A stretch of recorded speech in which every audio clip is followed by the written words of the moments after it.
guys, welcome to another exciting episode of Open Studio right here on Cape Town TV. As always, I'm your host for today's show. My name is Danny Kambo. And yes, guys, we are faced with a tough time in our country right now. We're faced with a tough time in our world. And yes, as we all know, it's the COVID-19, the global pandemic. And many people are taking it differently. Some are actually taking this as a way to, reconnect with the family due to them always being away with work. And some are taking it tough, with depression, being lonely, and also facing abuse. So joining me in studio today is a wonderful lady that goes by the name of Kim. All right, so she's taken this initiative to a whole other level, and she's a creative specialist or behavior specialist.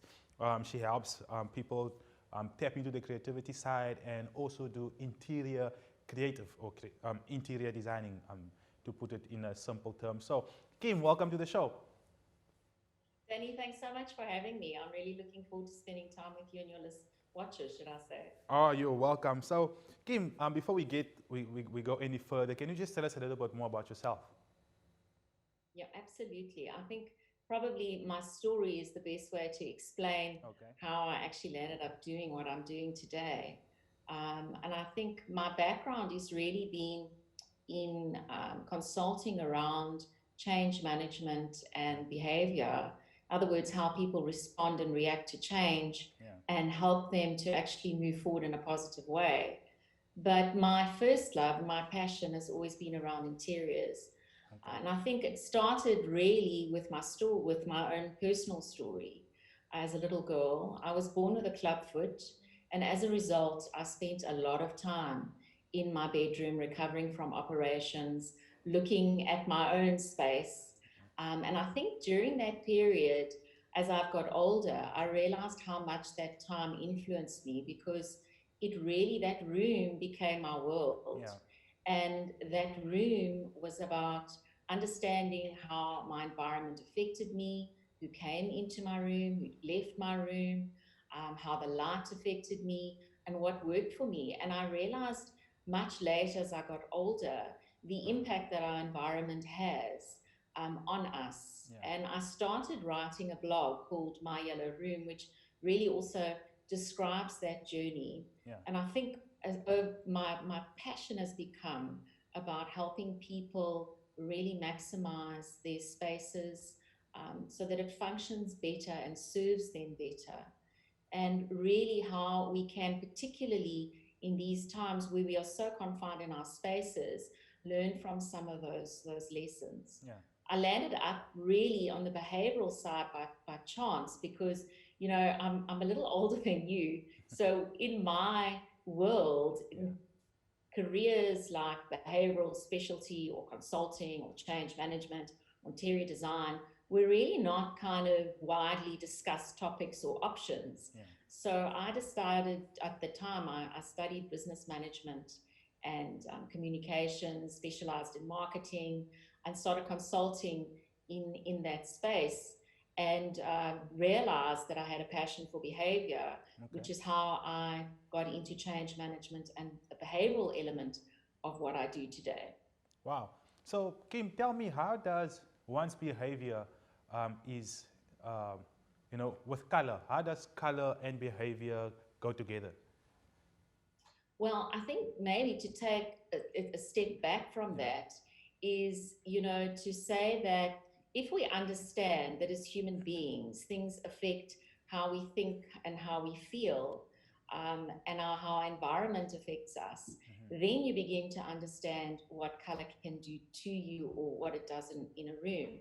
For example, if you think about your house, certain rooms in your house are darker or lighter, and you probably find that you prefer to spend more time in a specific space, maybe because it's warmer or it feels better, and colors will absorb and reflect light, and that then in itself will have an impact on how you feel in a different space. So it is one dimension is understanding how color makes you feel, but we also have different associations with color. So maybe experiences or things that have happened to us in our lives make us feel positive or negative about specific color. And that's very important to remember. So you might have painted a room blue because it makes you feel happy or restful, and that also affects your disposition. And probably a lot of people are paying more attention all of a sudden to how their spaces are serving or feeling them because we're spending so much more time in them now. Wow. Wow. And that really makes sense, just having to listen to you. And, we get psychologists that deals with behaviors, but not really somebody that looks at it at the perspective that you do. Can you just tell us what is a behavior specialist for those that's watching at home? Yeah, it's a good question, Danny. And I think, my experience in behavior, specifically, I specialize in understanding change and the impact of change. So a behavioral specialist is really about somebody who understands, studies human behaviors. And there's different elements to human behaviors. One is the impact of environment or change on a person, which is my area of speciality. But you could also be looking at it from a relationship perspective, from a work perspective, in a home perspective. So there's different aspects of it. So it's really understanding the human mindset, how your experiences have affected how you behave, the personality of the individuals, the culture of a workplace, for example. Because I have over 20 years experience in working with businesses, specifically in understanding how change impacts an organization, and also how to implement change in organizations. And then I combine that with my love for interiors, which is how I became an interior creative. So it really is a fascinating space to be. And I think it's something that we are trying to understand better during these extremely unusual circumstances, where we've gone from feeling and living very freely to a much more confined, controlled way of living. Yeah, wow. And how do you think, living in the period that we are living now, before this, nobody would have really thought of the thing that you are telling me right now. It wasn't a thing, so to speak, back then. But right now, during the COVID-19, we actually see a lot more where people are becoming depressed, because they are locked up into the houses. Many don't get to go out there and see color, So how do you think the COVID-19 has affected and played an impact in these aspects? Danny, it's huge. And I think, I told you the story earlier on of when I was a little girl and having to spend so much time in my room.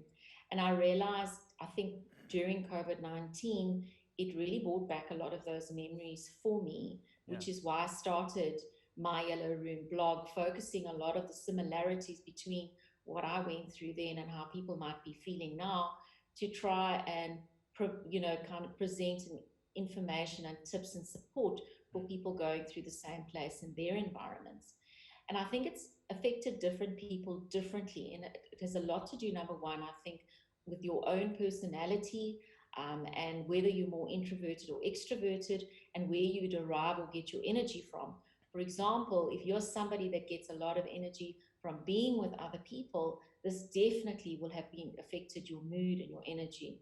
If you're a very active person and not being able to play a team sport, which has been the scenario with some of the people that I loved, and not being able to be active and play soccer or be outside, and experience the sunlight in itself, those are also things that have very much played and affected families. And you'll see it play out in terms of perhaps more fighting, people being more moody, not wanting to engage, only playing games, very little interaction, etc. The other aspect or element, I think, is the work life, the reality of still trying to have to balance all these things in a confined space. So from working to school to just trying to, be together, it almost feels like time and moments just seem to blend into each other. And how do you manage that dynamic and all the different things that people have to do in one space?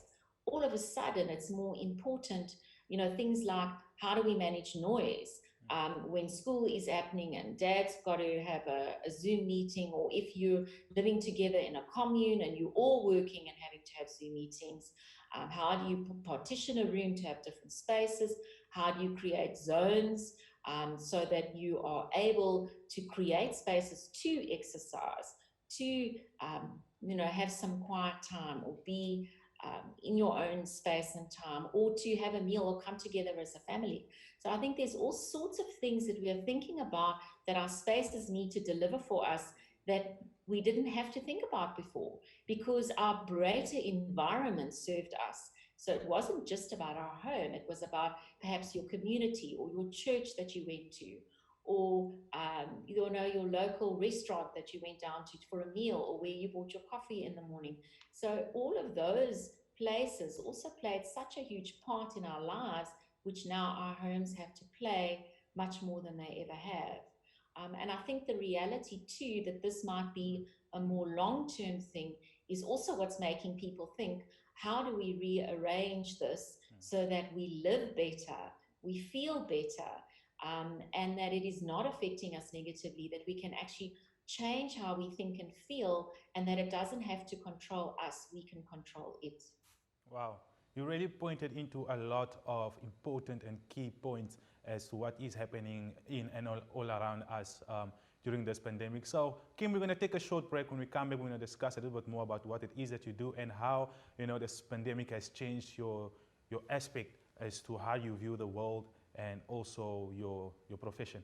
All right, so we're going to take a short break. For those that's watching at home as well, I hope you are still you are tuned in, and also you can take from this something that can either help you or help somebody else that you see might need this the most. So guys, stay tuned. We'll be back after this. All right, guys, welcome back. If you just tuned in, you're not too late. You're watching Open Studio right here on Cape Town TV. I'm your host of today's show. My name is Danny Kambwa, and as we mentioned earlier on, I've got Kim Williams with me in studio. She's a behavior specialist and an interior creative. All right, so what she's been doing is helping those that are faced with challenges during the lockdown or the pandemic to brighten up the day, to brighten up the house, and to brighten up their surroundings in attempt to change their mood and also to just accept what is happening and make the best out of it. All right, so for those that missed it, Kim Williams is with me in studio, and we're going to continue with our conversation. Kim, as we mentioned earlier on, you've had some personal experiences and things that made you, decide to go into those careers that you've chosen to go to. People understanding behavior and also how it works with color, in changing the way in which we see and view things. So just to continue with that, we are faced with a pandemic. I was just wondering, from your perspective, from your point and your personal experience, how has this pandemic affected you, and how have you used your ability of creativity, to brighten up your day? Yeah, Danny, absolutely. I think we've all had our own set of challenges. Yeah. And I think, when this started, I really took some time, I think, firstly, to understand, how it affected the individuals in my household.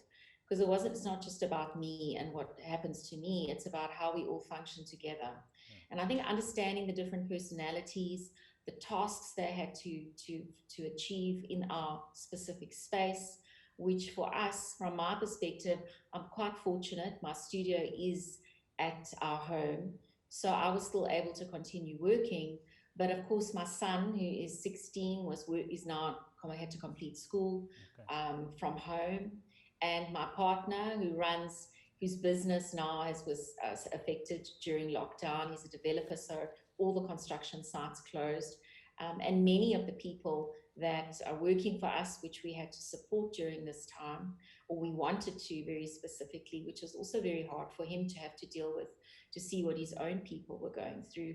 And then how was he planning his projects and sort of having to manage his own, the own set of challenges that he had, which he's just done in the most incredible ways. So some of the things that we agreed, and I think firstly we agreed certain things together as a family unit to say, how are we going to actually make this work for us? And then kind of applying my own insights to how I arrange the space around us to suit those needs. So, and we also different personalities. And I think there were many things that I tried to consider. So the first thing we thought about is, firstly, what are the things we have to do? And this is the place where most of us start, because we understand this, it makes sense. I've got certain things I need to do in the day. My son has to do certain school tasks. We have to clean the home. There's food to eat, meals to prepare, possible some work to be done. And how does that all fit into a daily routine? And I think, and getting the schedule right. And routine is very important. Routine creates a rhythm in your home. It's about how kind of what is the heartbeat and how do you move from one thing to the next. And in lockdown, particularly, it's become very easy kind of to sleep very late, to sit in front of the TV, to get into holiday mode. And actually, you should be doing really the opposite. You should be sticking to getting up at 8 in the morning, finishing your day at 5, and making it feel as normal as possible during that space. It's about managing your mindset and also managing your body physically during that time. The second aspect is to manage your own need for reflection time, to pray, to meditate, whatever it is you do. So I've created some sort of quiet spaces in the house and unused spaces in our homes where I'm put a couch and a carpet and a candle so I could go and sit and have a cup of coffee and just have alone time, to sort of with their own thoughts and journal, and I do some praying and meditating. Created some space to exercise where I could do online yoga. My son could do some weights, and we already had an exercise bike, so I was fortunate enough to have been able to use that. So that became important, the managing of your body and your mind and what you need to do, and then how you also collectively come together as a unit. So that's very much the behavioral element. And then the second aspect of it was to understand how our environment affected us. So for example, what were the spaces that made us feel bright and happy, that got lots of light, that you could go sit in and pause, maybe recharge, re-energize, or maybe play a board game together or a game together because it just feels happy and warm. And what were the more sort of maybe darker places that you could use, maybe even, to have a bath or light a candle, just to kind of have to be alone with your thoughts and how you're feeling. Because I think so many of us were going through different emotions during this course of lockdown. I think I had conversations with my friends to say, I really feel so strange because the one minute I feel fine and then the next minute I'm feeling like really sad and I just want to get out of the space. So I think there was a lot of people were feeling a lot more emotional. And I think simple things also about managing your space, keeping your space, neat and tidy is quite important because, everything in a space takes up energy. So when you've got more things around you, there's less space almost for you to be in. So a clean space makes you feel a certain way. A neat space makes you feel a certain way. So having some order in your home just makes you feel better. There's a simple psychological tip that I learned when I was very young. My father was in the Air Force growing up, and he was a strong thing with routine and discipline, and it probably affected a lot of how I think. But he always taught me, the first thing you do in the morning is you make your bed. Because if you can complete one small task in the morning, it sets the tone for the day. And it changes your mindset and it improves your environment. So it's the combination of the two. Yeah. So it's about the managing that clutter, managing those elements in your life, keeping it clean. But don't be afraid to rearrange your space. When you're spending so much time in it, you can see what's working and not working. And maybe you decide to move your desk or your dining room table to the window because you want more light when you work. And you can see outside and it feels good. Or maybe on a sunny day, you decide to work outside. So you put it outside for the day and you enjoy the sunlight. Don't be afraid to do things like that. The other thing that I did is I created different zones for when I work. Because, when you sit and work in the same place the whole time, you also kind of stagnate a little bit. So I decide now when I do anything creative, I make sure that I'm like putting myself in a space where I'm not thinking about doing administration or paying the bills or things that, I don't really feel like doing. If I want to do something fun and I'm working on a specific project, then I want to go and sit in my studio, surround myself with my fabric samples and colored pencils, and I just want to play and dream and pieces of paper. If I'm wanting to kind of work on a new strategy, I'll go and sit in another part of my house and use the different spaces. And it doesn't mean that you need a big space to be able to do it. you can move from one different part of your room to another, or rearrange your bedroom every week just to shake it up a little and make it feel better. Change your duvet, put a nice throw on it, to try and do things that will brighten your day. Wow. The other kind of things you can also do is pull out things from your cupboard, like an old teapot, an old tea set, things that you can rediscover. Wow. So, Kim, you've really pointed out a lot of important things that, about changing habits or maintaining a habit so that things does not get difficult for you, like the 9 to 5 kind of thing. So we're going to take another short break for those that's watching at home, and also to you, Kim. We're going to take a short break. When we come back, then we continue with our conversation. So I urge you guys to stay tuned and do not go anywhere. We'll be back after this. All right, guys, welcome back. You're watching Open Studio right here on Cape Town TV. As always, my name is Danny Kambo, and I've got an amazing woman with me in studio today. Goes by the name of Kim Williams. Okay, she's a behavior specialist and also an interior creative. Her main, or one of her purpose is that to help those that are suffering during this pandemic, to help brighten the day and also brighten the mood with color. All right, so Kim, once again, welcome to the show for those that tune in. Just to continue with our conversation, I wanted to ask you, how does light and color affect a room? Danny, it's a very good question. And I think, we touched on it earlier around understanding that, temperature affects our mood. And light has a role to play in your house of how one space might feel warmer than another. And if you think about your house, you're going to gravitate to those places that make you feel good. So you might like the sunny spot in your house, or in a specific area in a room, and go and sit there fairly frequently. You might avoid the cold room in your house. So, every house has those south-facing rooms that all the laundry lands up in, becomes the dumping ground, or it's the unused space, or perhaps if you're in a small one bachelor apartment, there's a tiny little area that you don't use because it's cold. And color, and that affects our mood. When we are cold as people, you kind of like will crumple up, sit closer to yourself to try and warm yourself up. Whereas if you're in a warmer space, you sort of loosen up, you feel more free, etc. So it's about understanding how, how light is affecting your home currently. If you are in a colder home, you can use color to help you psychologically. So for example, if your home, if rooms are colder, you want to bring warmer colors into those spaces. Warmer colors being sort of maybe deep reds, yellows, maybe not stark whites, more creams and browns and beiges, earthy tones that make a room feel warmer. Even when you just walk into it, just by looking at those colors, they have a psychological impact on you, and use those elements to make it feel brighter. I think the other sort of aspect of it is that to change even something like the light bulbs in a room. With LED lighting, most of the lights when they first came out with that very bright white light, which is a cool white.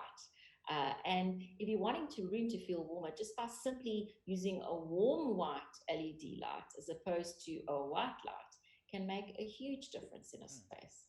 Wow.